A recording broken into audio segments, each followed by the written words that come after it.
final simple thing you can do for this video tutorial will be to manage flags and kudos. And flags and kudos are things that you as instructors, advisors, and anyone within their roles that has the rights to manage flags and kudos can be doing on a frequent basis or infrequent basis for your students. But I think it's important to mention now that flags and kudos, when issued by default, you have a chance to manage them, track them. Track them, of course, would be following up on them. But also, these flags and kudos will be part of students' network, meaning the fact that everyone within the students' network, as we showed earlier, will see these flags and kudos as set up by specific rules within Starfish. And I'll take you through that. To begin to get to the flags and kudos area, simply you're going to want to click on Students. And again, if we go to a student, in this case I'll just choose a different student this time. And notice right away I've got two tabs here, or two button areas, where one would be the flags and kudos. It's simple enough to initiate. Again, a flag would be something that you might want to raise with the student because of some concern, and we'll go over some of the flag areas.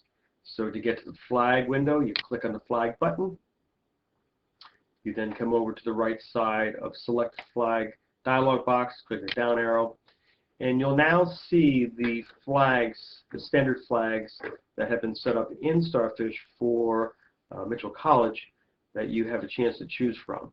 You have a behavioral concern flag, a classroom attendance flag, a general concern flag, a low quiz and test score flag, and missing and late assignments flag.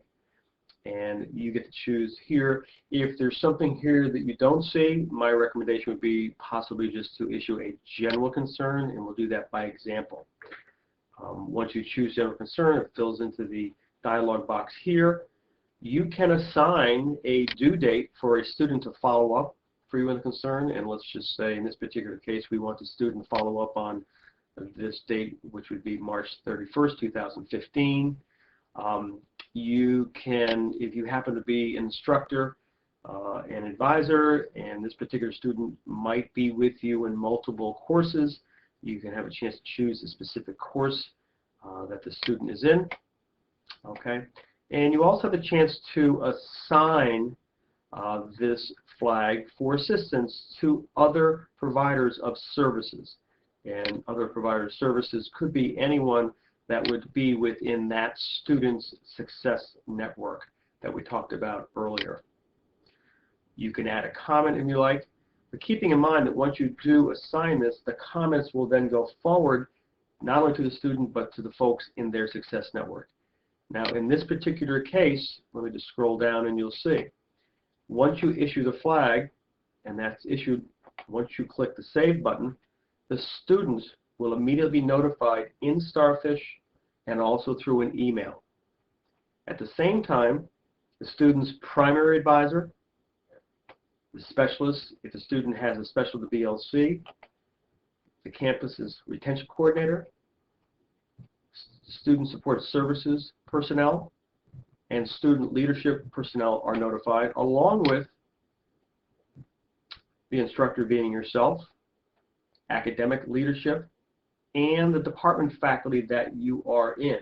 In this case, if you are a faculty member, anyone within your respective department is also notified. And that was decided just in case this student may have or has had another instructor within the department.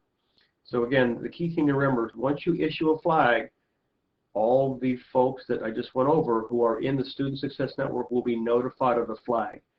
And in my own mind, what I've been thinking is that's now something very helpful where I no longer feel isolated like on an island, that if I have a concern with a student, I now have other individuals who care about this student's academic success with me in working with this student.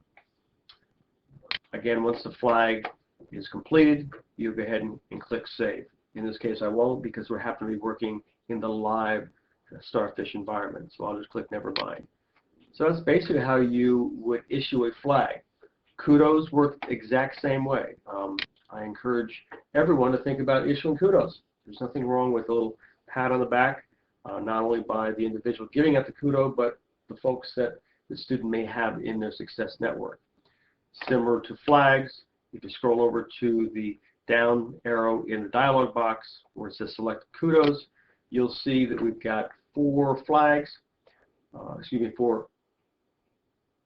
that you can put up. One is keep up the good work, nice job, showing improvement, and one that we put in generically, welcome to Starfish. If you choose one, in this case I'll choose welcome to Starfish. Again, you can verify the course that you're in. You can add a comment. Once you add that comment, again, these are the folks that will begin to see the kudo. Again, the student sees it in any one of these areas, and respectively the folks who are in that student's academic success network will also see it. So flags and kudos work the same way with regards to selecting it. You can make comments to them, make sure they're in the respective course, but just keep in mind, once it's issued, it goes out to the Student Success Network, and the student does receive an email based on certain rules. We've also set up where other respective folks in the network would receive an email. In this case, the advisor community would receive emails, especially if it's academic related. But at the same time, we've got it all set up to where it's very confidential, but it's only working within the Student Success Network. When done, I'll click never mind, and then I will close the student folder. So that's a quick overview of how flags and kudos are managed. One of the things I have done, and it has worked quite well with my students, is I've gone in and issued a kudo, welcome to Starfish, to get a feel for how the kudos work. You may go into your Starfish environment and find that you have students that either are within the department you are teaching in or as an advisor, and you might see flags, and those flags have been raised by others. And some of you may have received emails. So some of these things